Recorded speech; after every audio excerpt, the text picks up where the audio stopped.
what's the word? I'm a advocate for straws. Yeah. Not ones that destroy our oceans, but I love my silicone straws. I use straws all the time with my voice students. Oh, yeah. The suck on the straw thing. It's you blow the bubbles. Yeah, the bubbles. Yeah. Yes. Yeah.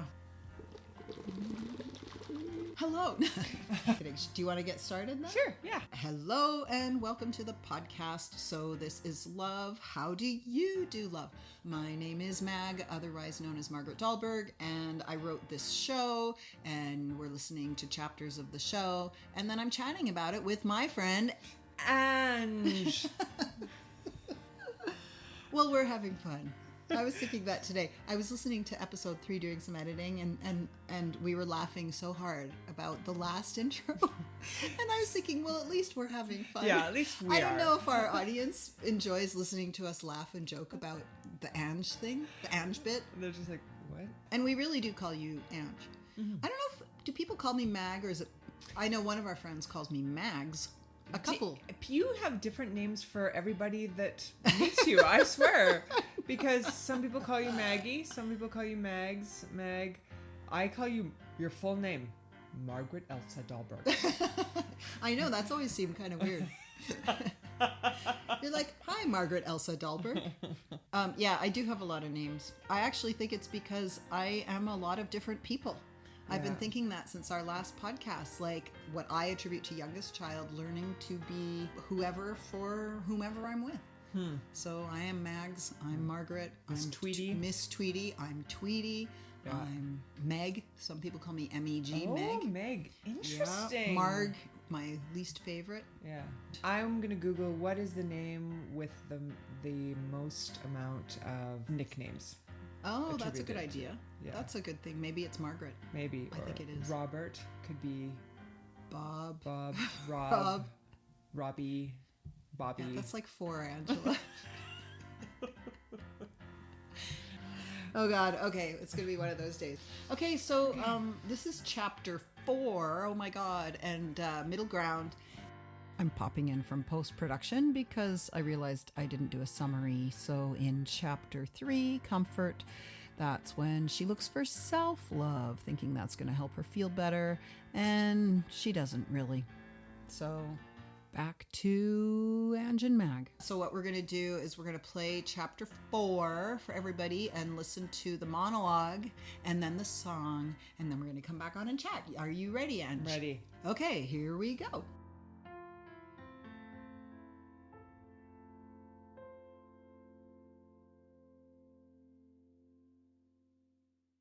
Soon after, I was at a friend's birthday party. As usual, I was the only single person there and surrounded by my dearest married friends. I surveyed the happy couples. Bill and Nancy, he never stopped telling dirty jokes, and she was more than open about their trouble in the bedroom. Tim and Shelley, he had gained 70 pounds since they got married, and she was gone most of the time pursuing her most recent fitness obsession, pickleball. John and Jenny, they were high school sweethearts and joined at the hip. Every sentence they used started with we, such as, we only drink Malbec, or we can't eat that, we are on the keto diet, or we have a 56-day streak at a 98% rating on Wordle. These happily married people were some of my best friends, and I loved them all very much. But did they love themselves any more than I did? I didn't think so. So why was I being punished for not loving myself enough? This was bullshit. All I wanted was a companion. Wasn't this a perfectly reasonable concept for any human, whether they were self-lovers or not? I drove home aching with the desire to find a suitable boyfriend. As I put my kids to bed, I felt like I was going through the motions instead of enjoying our treasured bedtime routine. I hated this feeling since I knew they'd be going back to their fathers soon. This made me angry at myself for not making the most of my time with the kids. I decided that in order to be the best mother I could be, I needed to find a man. But how? Lisa was right. I did fall in love too easily. I had to find some kind of buffer so I wouldn't jump at the first guy that came my way. I was pondering this dilemma as I scrolled my Facebook wall later that night, wincing at the happiness and seeming fulfillment and gratitude portrayed in all my friends' posts. Everybody just seemed happier than me. Suddenly, an ad for Match.com flashed accusingly at me from the page. I slammed the laptop closed. How did these algorithms get into my head? My old-fashioned attitude was cringing at the prospect of online dating. Yet some couples I knew had great success with it. Maybe online dating could provide the filter I was looking for. In a moment of extreme terror and reckless abandon, I popped open the laptop and signed up for Match.com. I was quickly drawn into a world filled with all kinds of men. Bus drivers, lawyers, sailboat racers, pipeline builders, you name it. I had never received so much male attention in my life, and it was fabulous. What surprised me the most was how normal it all seemed. Everybody's cards were on the same table and clearly wanting to meet someone. Plus, everyone agreed that there was filtering to be done once they appeared. And they did appear. It was a whirlwind of addictively intense attractions and flirtations. As I sifted through their profiles, I started to meet them in person. Guy number 1 seemed promising until we met and he wouldn't give me his last name. You never can tell, he said. However, his first name, Aristotle, was so unique I quickly found him online and discovered he was married with 3 children. Guy number 2 seemed promising until he mentioned, "There's something I have to tell you, so my ex-girlfriend was a real bitch and pulled a restraining order on me. And I was arrested last month for breaking it and spent a night in jail. Now I'm going to court next week and may have to serve time. But I didn't do anything." Guy number 3 seemed promising until he sent me a photo during a flirtatious round of texting. At first glance, it reminded me of a vintage close-up of a sea monkey advertisement. To my shock and astonishment, it was a large, erect penis, a dick pic. And everything around that big dick was as bald as a billiard ball. 5 months and 13 guys later, I had met 3 restraining orders, 4 still marrieds, 5 unsolicited dick pics, and a number of guys with a preference for 50 Shades of Grey, if you know what I mean. I was ready to throw in the towel. "Do you know what your problem is?" Lisa analyzed. "You are too picky. You always want to put the cart before the horse. Give these guys a chance."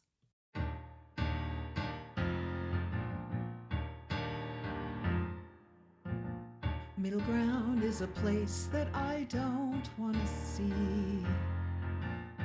Middle ground doesn't tell me who I'm supposed to be.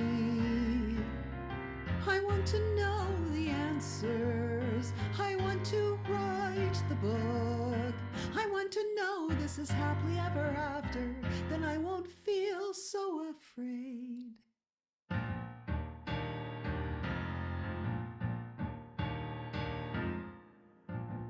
Middle ground is a place I've never ever been.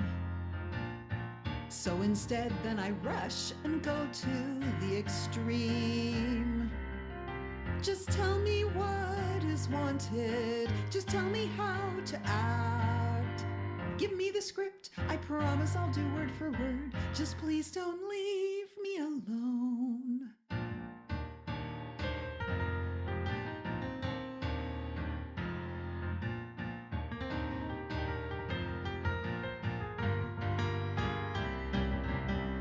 So I'll need strength and courage. I'll need a stiff upper lip.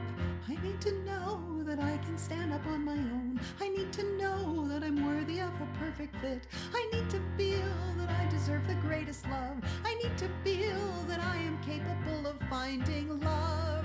I'm sick of feeling that I only fuck up love.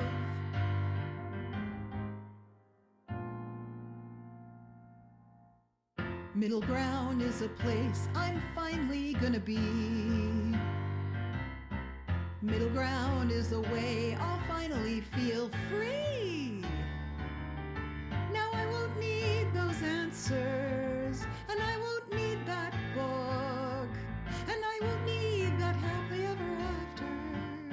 I'll just live my own life, live my own life, live my own life. Middle ground. I'm living middle ground.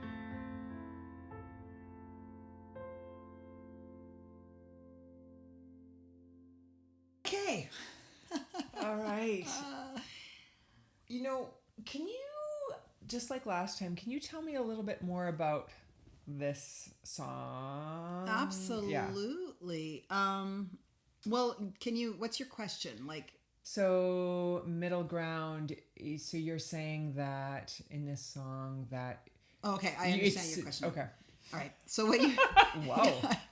I know. I get it. All this is so ridiculous, right? So I have to remind myself and everyone that everything is a quick answer and a quick fix, and it's just so ridiculous. But so here she is meeting these guys that are clearly awful, and so she's not dating them. And then her learned friend Lisa is like, give these guys a chance. You're not giving them a chance. Right.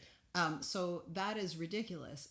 But the song is a more serious song, and I think you and I talked about this, might be at the end of episode 2, because it's knowing the difference between I'm putting up with stuff that is clearly unhealthy and is not a good relationship, and I shouldn't be putting up with it. Yeah. And you can't know, you have to go through meeting someone and not knowing whether they're the right one for you and establishing it. So you can't know right away. What you and I both talked about, we've decided too soon that they're not the one, but we've also not decided soon enough, and we've stayed in relationships because we turned a blind eye to the... Yes. So in this song, she's saying, I've never given it time to really get to know someone and see if it's real love. Going back to what you and I have talked about, getting to that stage where you're out of the dopamine stage and into the actual here and now stage, which we've now learned 12 to 18 months, according to the book I read. Yeah. So there's that, or there's giving up on a guy before. Yeah. According to the experts, you need to have 3 dates with someone. No matter how you feel about them, you need to give them a chance. 3 dates, because your attraction could grow. Okay, I have a story that I'm excited to share this with you because I haven't actually told you about this. Ooh, I can't wait. But I have to figure out a way to say it so that nobody is named. Okay. Or make up a name. Jiminy Cricket. Okay. So a while back... I love it. Let's just say 30 years ago. I'm just kidding. We're all wait, who did she date recently? A friend of mine wanted to set me up with somebody, a fellow... just a person. Just a fellow. Oh God, this is gonna be hard. Okay. And I looked at his picture and I was like, I don't know. And then she didn't actually speak to him, but she and I were going to a show and she knew that he was going to be there. So she was just going to introduce us hey, this is Angela, this is blah, blah, blah. Just so I thought you were going to use names. Yeah. And so I met him and I didn't say this to her, but I immediately thought, no. Yeah, it was a hard no. Yeah, a hard no.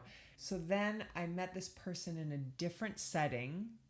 I know that he did not remember the meeting. And I had to meet him several times. And she was not a part of the She was not a part of it. Okay, it wasn't it was not a date. And so I got to know him and I thought, oh man, what a great guy. And I started to look at him, his features, it's almost like they shape shifted. They seriously, almost in front of my face, these features shape shifted. Wow. It was freaking crazy. And then I was like, I think this person I think they're partnered. Anyway, I found out he's married and I spoke to my friend and she was like, oh, I had no idea. The point is that I think if I'm being set up with somebody, or if I were to ever go on an internet date. Who am I? If I were to ever set up a date on my iPad, Oh my God. I find it hard to actually know because I feel like I feel this sense of, oh God, they either have to be like some super hot guy. Yeah. Otherwise I shut down. I know it's either I've learned dopaminergic energy, which is that instant attraction that can end up fizzling out. Yeah. Or you need to get over all the baggage and fear and all the stuff that you know we second guess. I don't know how we get there, but I do know there are formulas that say, and you now had that experience with someone where over time, and you know, it's that old saying they've said that I'm sure we've all heard: men fall in love with the women they're attracted to. Women become attracted to the men they love. Have you heard that before?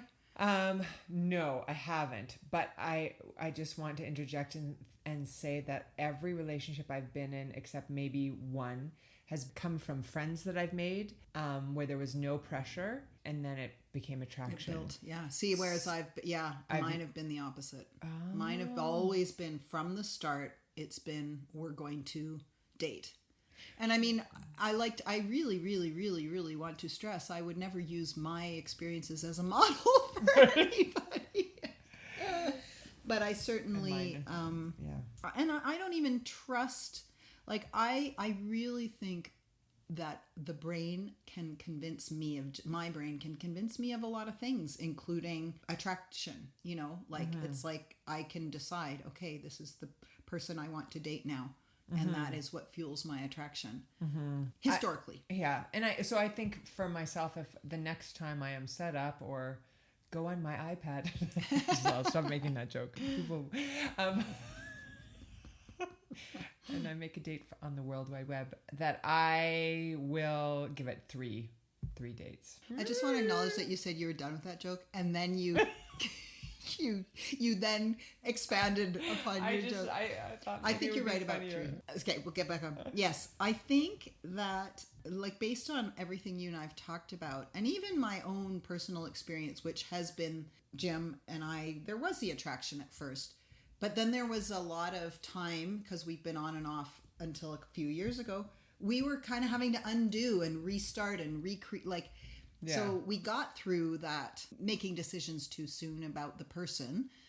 We got through it, but it did create challenge. You know, like, we're definitely compatible. Definitely want to be together. There's no doubt about that. But it did create more hiccups along the way, which is what you and I have talked about. And I just think you learning what you're learning right now, and just listening to you in these conversations, I think you will very much take your time and and just know allow the excitement, but just to I had a little toodle-doo going back to maybe 23 years ago, when I was set up with this guy, and I'm 5, or I used to be, you know how you shrink. I used to be 5'9". I'm not that anymore. I bet you still are, because you do ballet. No, I'm not. I've been measured. Oh. Yeah. Wow. So anyway, as I sit up straighter. Anyway, this guy was maybe 5'3". And by the way, since then I have dated a guy who's 5'3". But back then I went on this date, and he was very, very interesting. I found him really interesting, and he was quite cute. But I decided, no, I can't get it because of the height. And the 5'3" guy that you actually did date, did the height matter at all?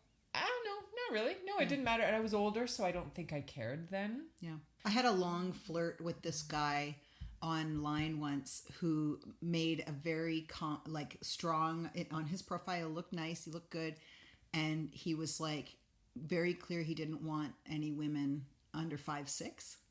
And so I actually, and I mean, I wasn't interested in him, but I'm a shit disturber, and by then I'd had a lot of online experience. It was only a couple of years ago, so I was like, hey, what's wrong with wrong with short gals signed 5'3"? Yeah. And so we kind of joked back and forth, and he goes, well, hey, you want to meet up? I'm like, no, sorry, I don't date guys over, because I wasn't interested in him at all, but it kind of bothered me. Like, when you're comfortable in that online dating world, it can be pretty fun, because you'll chat people up. and it doesn't have to feel like this. Yeah. But I still don't believe in its efficacy, which I just like, I really stand by it. It's designed to make money, not to hook people. And I mean, this would be a great thing to hear from people, you know, have you met someone online that you're still with? And I mean, I met Jim online and we're still together. Yeah. My oldest, somebody I'm related to, met their...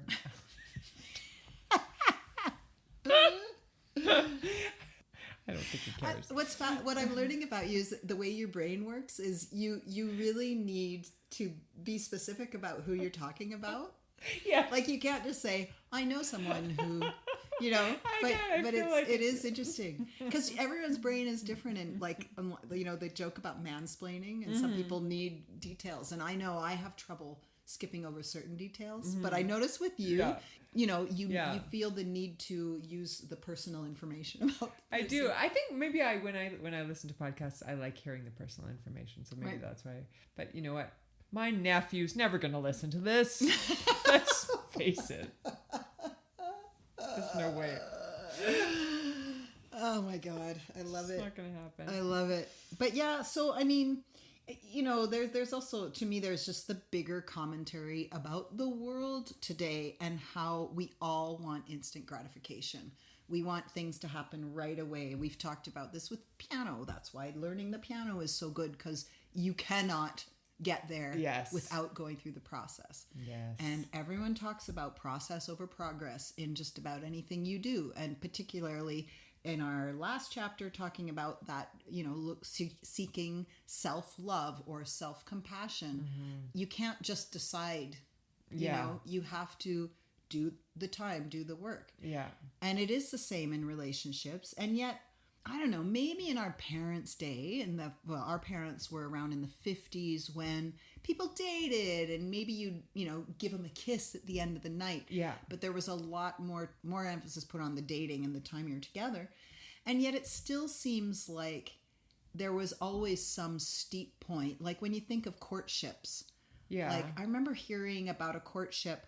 It was some culture where people couldn't be alone in the same room. I think they were maybe Muslim. Okay. And so the grandmother was in the room with them when the arranged marriage person would come over, and they'd have to talk to each other, and that's how they got to know each other, and then they got married. Oh. You know, so sorry, they were in a room with the grandmother. Yeah. So they were never alone. They were never allowed to be alone together. Yeah. And when you think of like history and arranged marriages, that's a whole different subject, but there are a lot of people that think arranged marriages are really good and can end up being better because you make do with what you have, I suppose. Well, I was thinking the other day, I was in my backyard and I was trying to rake some of the needles from the tree. Yeah. And it's for those not watching, Angela was using her hand a raking and I'm hunching my back over because the tree is really low. And I was thinking, my next partner has to have a really good back because mine is not good.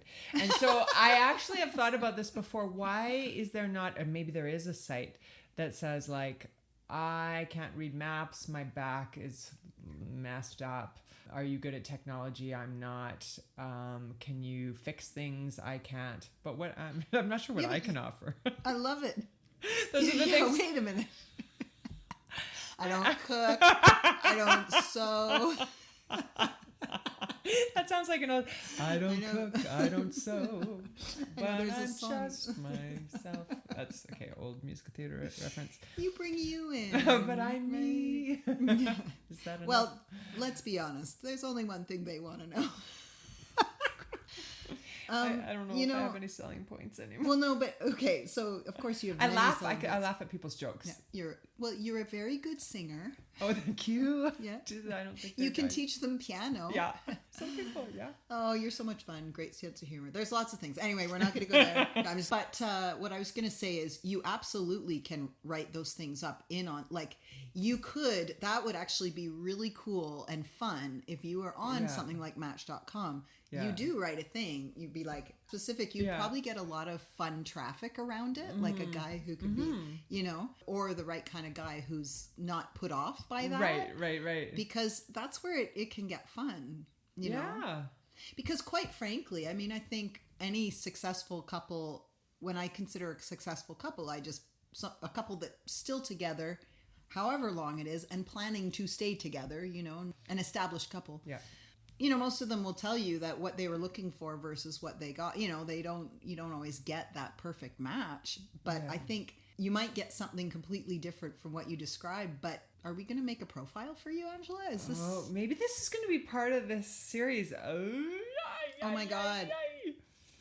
Can you imagine? Oh, God. I mean, we'd have to be so careful with privacy for people. But that would be who knows? Maybe we'll get to that point where we're talking more about your experiences and what it's been like. Or we could apply for funding from the Alberta grant, whatever. Yeah. And you'll completely go online as a study. It'll be like a psychological study online. I've written one grant application and I got it. Wow. I wrote one and I didn't get it. That is kind of an interesting thought, though. Maybe Match.com, like maybe we could actually make a proposal to an actual online dating company and say, we want to do this, where she goes, we create a podcast based on this experience. Who knows? Oh, I like it. Maybe we'll come up with a really good pitch. Yeah. So middle ground. So about staying with it. But again, knowing the difference between, I shouldn't stay with this, like a street, I actually can't believe like I said in the past, the restraining order was real. I met 2 different guys with restraining orders, and I did give them more of a chance to stay in the middle ground and give it time. And I remember I had a male friend at the time. He was a very good friend. And I swear, a friend every single dating woman needs is a discerning guy that she can go and say, this is what this guy's saying. Like, what do you think? Yeah. And he's like, well, based on everything he's saying, you're not feeling like it's off. He's like, but you'll know. Right. And sure enough, I knew when it was like, ugh. I don't want to be around this guy. It's interesting that these people would share with you right away that they had a restraining order. I wonder why. That's an interesting question. Maybe the whole honesty thing is important. Yeah. I'm glad they did. I don't think they were awful people. I think they were in awful scenarios where, if you remember the old movie, The War of the Roses, both of them were awful. Yeah. So I think, my takeaway from dating 2 guys with restraining orders is everything he's saying may be true, and it may be a wrongful restraining order. Mm-hmm. And yet I kind of go, it takes 2. And if that's the level of deterioration that relationship got to, like, I want someone who's not going to allow their garden to get to that point of disarray. Yeah. To me, there are certain red flags, like what we joke about with the waiter. Yeah. Like, if they're not nice to the waiter, or if they mention a restraining order. Yeah. Unless you're someone who uses restraining orders on a regular basis and they seem normal to you. Right. I wouldn't proceed. Or, if they say 4 years ago, I had a restraining order, and then since then I've learned how to not get restraining orders. Yeah. Or, because people go through things. That I've learned how to not. What I mean is if it's a long time ago, then maybe they've grown, I don't know. Yeah, well, and it is actually quite interesting. The first restraining order guy, he was in a terrible separation / still in the throes of negotiating his divorce, even though they'd been apart for a few years. They shared children. It was really ugly. She was from a wealthy family that would be a recognizable name to most people in the province. And so there was a lot of money and power involved. And she pulled out a restraining order against him. And he did break it to pick up the kids. Yeah. These are his words, but you don't get to that point of ugliness if you're not dishing in some of the ugliness, this guy. Yeah. So he did get arrested because he went up to the door of his house and she had the police waiting. Oh, so set him up. And the police officer said, this happens all the time. There are just certain things you do when you're getting divorced. There's you go see the mediator, then you go to arbitrator, then you go to this.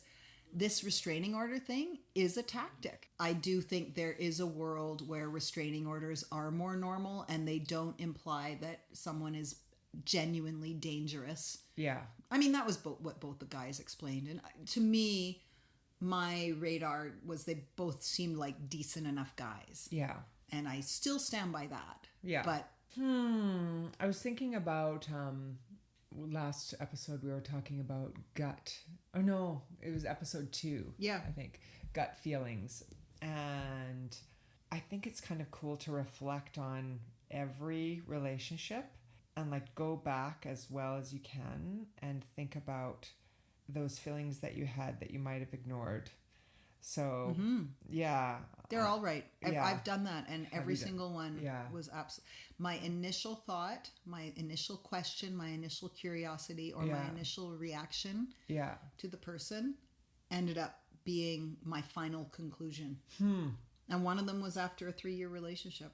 I saw it from the start, and then I got married to the idea of, oh, wouldn't this be fun? And yeah, you know, the attraction grew, and my initial conclusion about him was true, but I convinced myself that I have this protective layer in my old days, maybe still in the old days. When I met a good-looking guy that I might be attracted to, I would totally start cutting them apart in my mind. yeah. It was almost like protective, because there's no way they'd be interested in me, so I'm going to start telling myself why okay. I want nothing to do with them. Yeah. And so I dismissed those feelings as being that, as me being just convincing myself he wasn't so great. Okay. But it turned out I was right. You're and it's right. turned out with every relationship. Well, so one of my relationships, I did not have any gut feelings that I'd ignored. I mean, there were some things that happened a few months in. Well, yeah, because I think Yeah. from what I recall, I know who you're talking about. The way you described it was that when certain behaviors started, you Yeah. had gut reactions. Yes. But by then you were far enough in, Yeah. and you were committed, and then that's when you were going, oh, no, look away, Angela, Yeah. look away, this can't be bad. It must be their issues, or I'm not good, you know. Right. So I guess in that case, I just did not wait. Well, I clearly did not wait enough time to make a commitment because we moved in really quickly. Did you? Oh, Yes. okay, I didn't know Now, that. my gut feeling was that's too quick. That was my gut feeling. It's too quick, Yeah. but it was just like different. What you're describing is like, this is where I get in trouble, even present day in relationships, is we pick convenience over what we truly need. And I know lots of couples that moved in Yeah. together way too soon because it made sense. It would save them money. They were Yeah. feeling so much attraction. It was going to happen anyway. Yeah. And I've done it myself. And I'm so glad that Jim lived in Montana. Yeah. And that Yeah. I had kids, and that I had no choice. Like, you know, there were moments where we limped along because the compatibility was there. But man, if we'd lived in the same city, it would have been a nosedive, Yeah. I think. Yeah. So everyone should have a long distance relationship. Well, maybe. I don't know. It's not the worst thing. I do joke at our stage, when you don't want to cohabitate, or when you're not looking for a father for your children. I certainly, and I mean, I joke with longtime married women. We all laugh about, wouldn't it be nice to not have them around all the time? Just have a weekend of fun, not, Yeah. And of course, you're not arguing about how the dishwasher's loaded or whether or not they clean, or, Yeah. have they showered in the last couple days? Are they wearing that same old T-shirt, Yeah. And these are all, the things I start thinking on the times when Jim and I spend more time together. Yeah. It just goes to that normal place of, they're it's just a normal guy now. Yeah. So you and I met this couple one time after one of your shows. Yes, it was an older couple. An older couple, and they lived in, more about them, so you tell it. They lived in separate houses. Yeah. But they'd been together for maybe like 25 years or yeah, something? we just met at the show. Okay. But the older woman, I think you came and joined our conversation because you were hauling gear while I was standing there.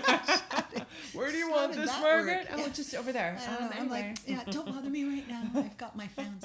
No, it was an older couple, and it was a woman that, sometimes after the show, people would come up to me and go, you're going to meet someone and blah, blah, blah. And I'd be like, no, actually, I'm with someone now, Yeah. But yes, she was, and I've heard, other than myself, of 4 other older couples that do not live in the same home.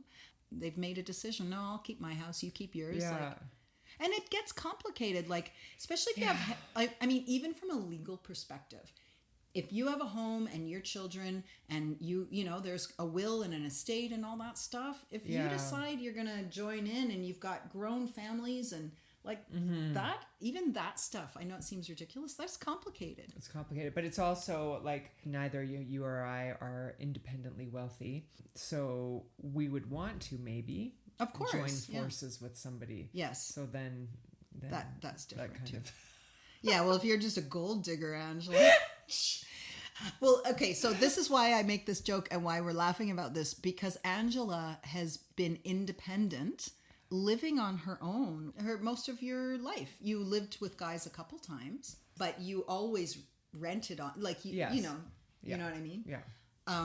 And so to me, I can make this joke because it's so obviously not the case. Right. You are not a gold digger in any way, shape, or form. You're just saying, well, and I'm saying the same thing. Yeah. It would be nice to someday share a mortgage with someone and not just pay for it myself. Yeah. And I would imagine if we dissected the 4 other couples I've heard of, they're probably not where we are. They're probably, you know, they're retired, they own their homes, they're widows, sometimes widowers. Right. You know, it's a whole different world. Yeah. You know, one of my goals in the last few years when I did move in with my parents and I'm cohabitating with them and I'm saving a lot of money was because at the time I didn't think Jim and I were getting back together. And I think I just made that decision that the next man I meet, I want to be with him just because he's a nice guy, not because he's someone that could potentially, didn't have to be wealthy, but someone who had enough of an established career that we could buy a house together and live together, and it didn't matter that I had no pension or retirement fund. Right.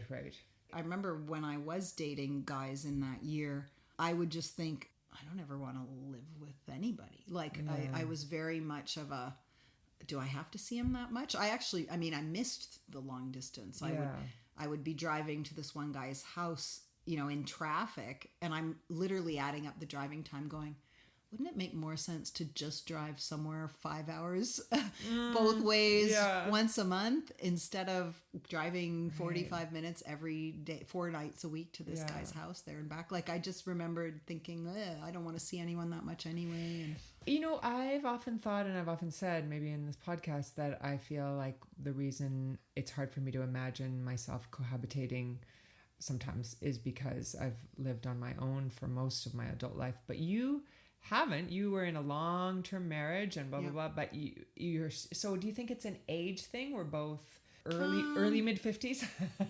That's a good question. So it was 2011 when I left and was living alone, and then I cohabitated for a few years in there between 2014 and 2016, 2.5 years, I guess.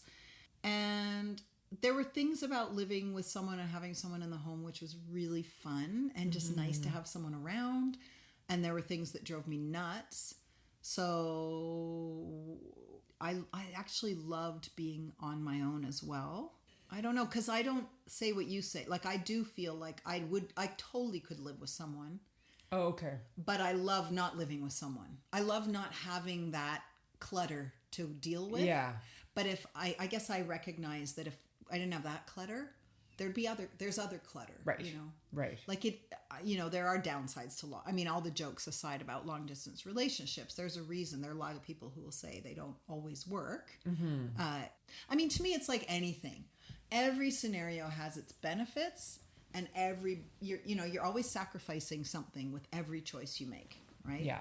I remember I sort of was friends and sort of dated kind of this guy, but we sort of stayed friends, and I remembered him saying something that I've never forgotten. He's like, either I'm single and I'm really fucking lonely, or I'm with someone and I'm really fucking frustrated.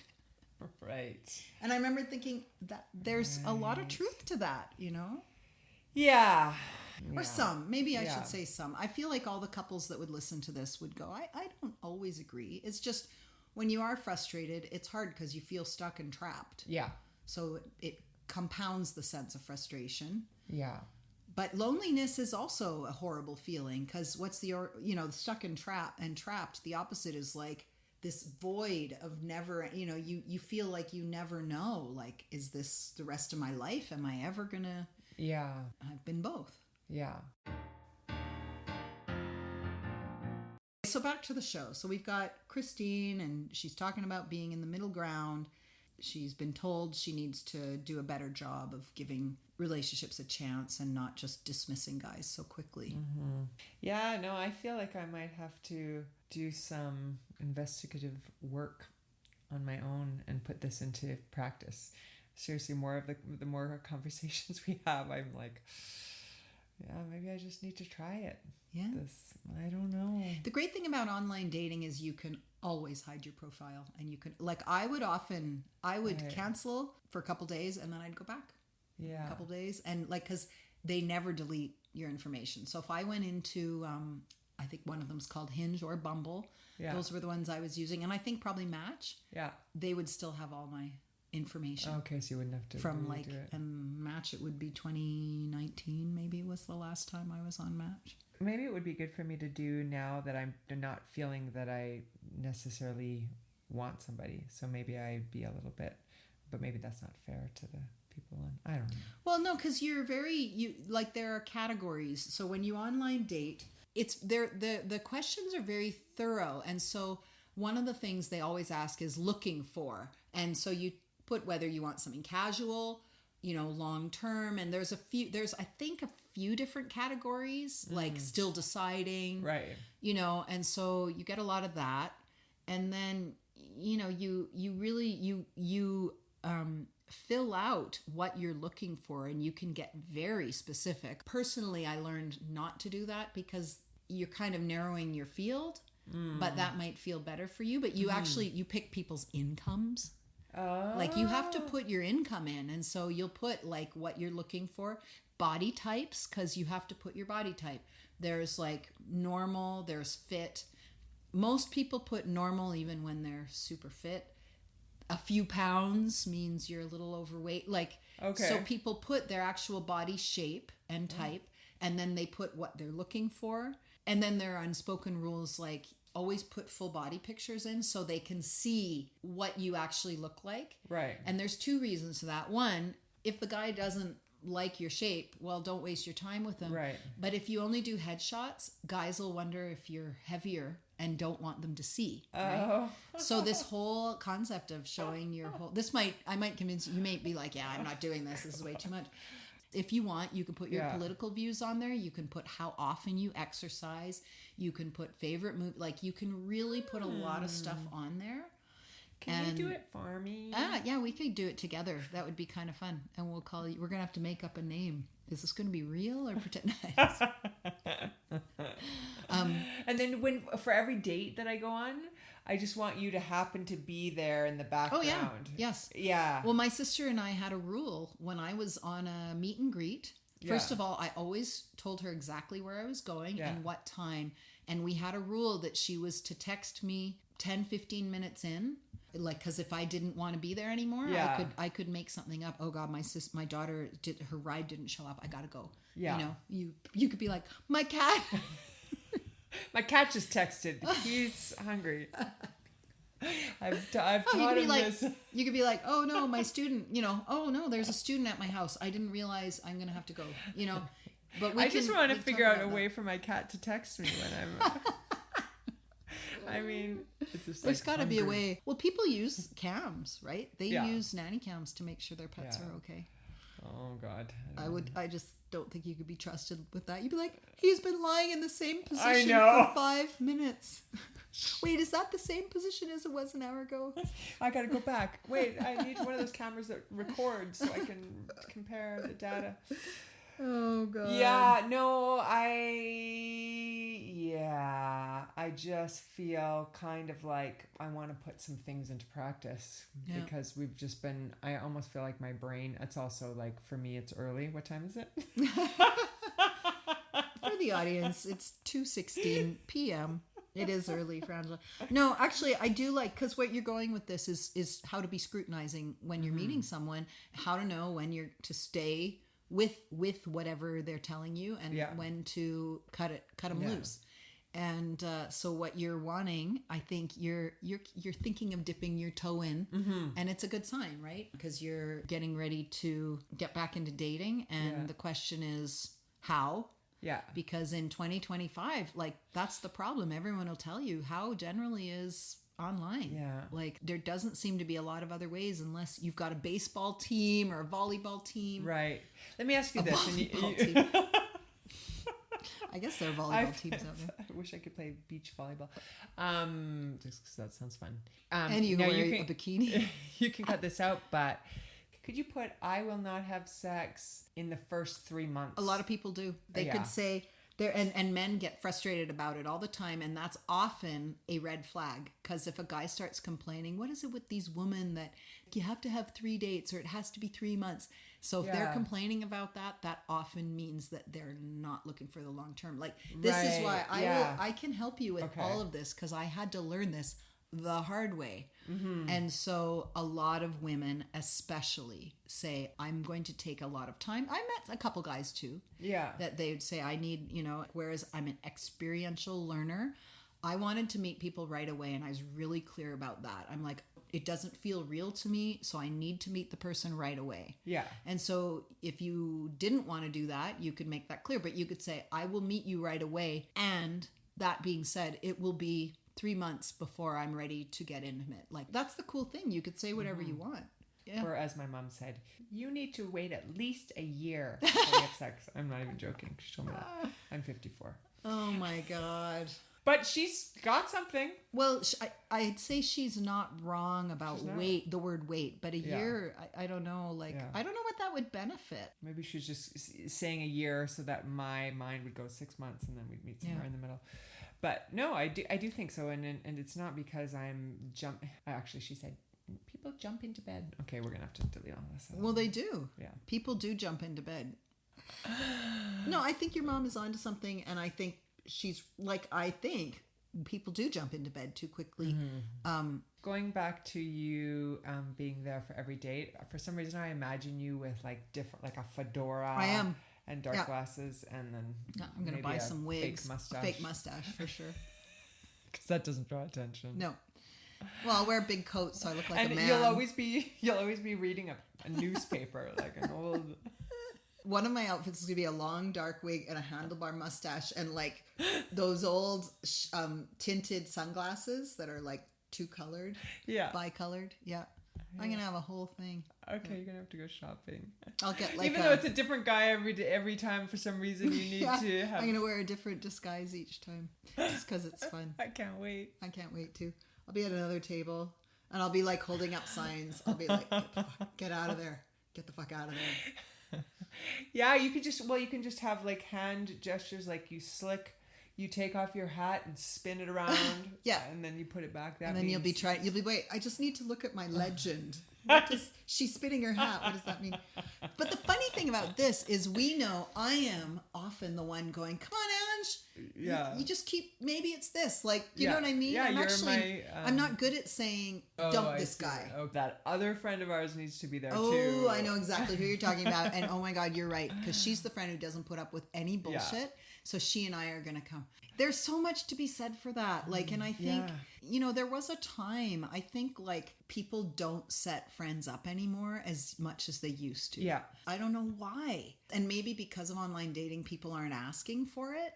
But I also think they don't want to get involved. Yeah. I just remembered kind of feeling in some of my more like needy moments going, why don't my friends care more about me to want to try and help me meet someone? And yet, honestly, like, I don't know many single guys. When I think of you and I think of the guys I know, I'm just like, no, I wouldn't want to inflict that. Yeah. And I think maybe that's part of the problem. By the time you're in your 50s, your single guy friends have gone through a lot of, like, you've seen a lot of what they bring to the table. And you're like, do I want to... Maybe widowers. Is a widower somebody who's lost their wife? Yep. Okay. Widow. I know, I get confused. Yeah. And then what about, it's just for shits and giggles, what would be the word that would be inclusive now? Yeah, I wonder. There are dating apps out there that are apparently for more serious people. They used to say Match.com was more serious people, but I got to know quite well a guy I met. I met one guy. It was actually pretty funny. And it turned out we actually had mutual friends, like that he was married to someone's sibling that I'm so close to. It was way too close for home. We became really good friends. And I discovered he was one of those guys who was looking for a good time. That's all he wanted. So I'm glad I didn't even go beyond a meet and greet with him. And he was on all of them. He was on, and he paid for all of them. Match, Hinge, Bumble, you know, the one, the hookup one, swiping left, Jingles. Gringles? Grindr. Oh, no, there's Grindr. Grindr's the gay one. Yeah. Grindr's for gay people. Tinder, yes. Tinder. Why did they call it Tinder? I can understand why they call it Grindr, but why Tinder? Because it sure was successful. Yeah. What is a Tinder? Isn't that like a little... Oh, isn't a Tinder a little spark? A tiny spark? I'd have to look. Here, we're going to pause. Okay. Angela, do some pause music. Doo, doo. How about the girl from Eponema? Okay. I've already decided. Yeah. Tinder is a dry flammable material such as wood or paper used for lighting a fire. Very clever. Okay. Very clever. And now look up Grindr. I do know a couple who met on Grindr. And they are happily together. They were just hooking up. Yeah. All they wanted was to hook up. I actually know another couple who met on Grindr, and they were just looking to hook up. So maybe that takes all the pressure off. Yeah. It's saying, I just want a little humana. Yeah. That's what I want. Yeah. I like that. Thank you. That's better than my seal and record. I'm still working on the record. I wonder if it works the same way for cisgender straight folks, because I feel like... But no, I know Tinder people that met on Tinder. Okay. Just looking for a little fun and ended up... In fact, I actually have heard of quite a few people that have met on Tinder, so that would be a neat thing to hear. Have you online dated? And if you have, what did you use? Like, you consider it sexful? Sexful? I just made up a new word. Wasn't sexful. That wasn't subliminal. Very sexful, but we're friends. I love it. So, Ange, we have some more feedback. A message from someone who would prefer to remain anonymous, and mother of 2. And this is what she said. Okay. So first of all, this is about episode 1, which is the marriage proposal. Okay. And the botched marriage proposal. I just really think this whole conversation is making me feel like communication and vulnerability is so important in relationships. Being in touch with your own needs first and foremost, figuring out how your partner can help you with this. Societal norms and media are just such bullshit examples of what reality is. And reality TV shows are almost worse because they're so edited. So let's just forget what we see on TV, read in books and media, and lean into that neutral place of love and connection. And then she said about episode 2, honestly, discovering mindful meditation practices in my late 20s has been instrumental in helping me get out of my head and into my body, into my self-worth and setting healthy boundaries, plus dealing with the aftermath of laying them out. Good one. It took me 8 years into my relationship to find my thing and actually pursue it. It then took 4 years after having 2 babies in that same relationship to re-pursue it. Don't wait. Always put your damn self first. Okay. I love it. So she's really into what we're talking about for sure. Yeah.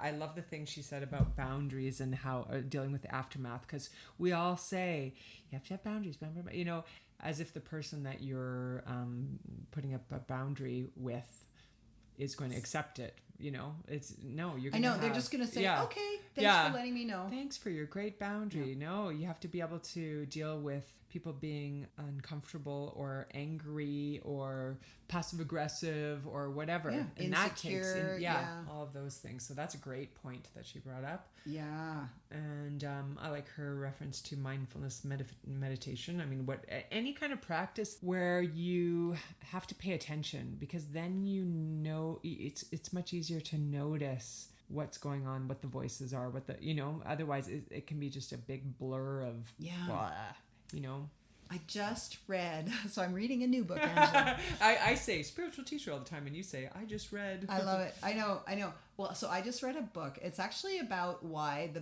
brain needs rest. And it's written by a neuroscientist because he was a workaholic and learned not to be a workaholic. So far, it's not as sciencey as I want it to be, but he did just explain a cutting edge discovery in the last 10, 20 years that when working, like if you're focused on working, the brain is duller. And when resting, there's way more happening in the brain. So it's exactly the opposite of what you would expect. And that what they're realizing is that if you don't give the brain that time of openness where you're not focused on something and it can just fire, then that actually is causing damage. And they wonder if that's why some people who are overworked workaholics will die young of some stress-induced illness. This guy thinks people do. Like he actually cites people that have died of overwork, but I haven't read enough of the book yet. Right. But I was thinking about that so much today because I think if I spend too much focused time, I don't access the creative outlet because I'm too busy focusing and therefore dulling the brain and not allowing it all that space and all that firing that he's talking about. But I think if you are someone who has not wrangled and learned more about those voices and all that stuff, that's often the time where things can be at their worst. Like you have the most voices when you have nothing to do. Exactly. You let your brain get super active and your brain has so much to say and to think.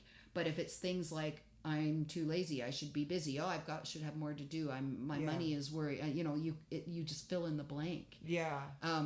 Segueing back to her whole point, like that's why you need mindful meditation, walks in nature, some artistic outlet. Like we all need something. So I was reading about ADHD because I identify as having ADHD, and when you have ADHD, you have to check things like how often do you have rest away from any input, any like TV, phone, even maybe music, like just resting your brain. Sensory stimulation.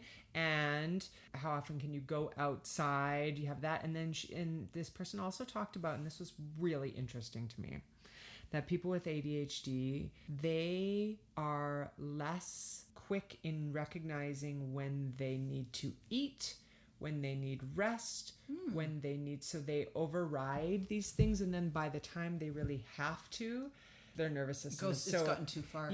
So I will always forget to eat. And then, my hormones are crazy because, they're going into fight flight because they need food, or I'll not feel like I want to go to bed. I will not so she talks about trying to notice the very, very subtle first impulses and indicators in those ways. So anywho, even though as a person with ADHD, I will say it, I don't necessarily want to be quiet, or I don't necessarily want to just tune in.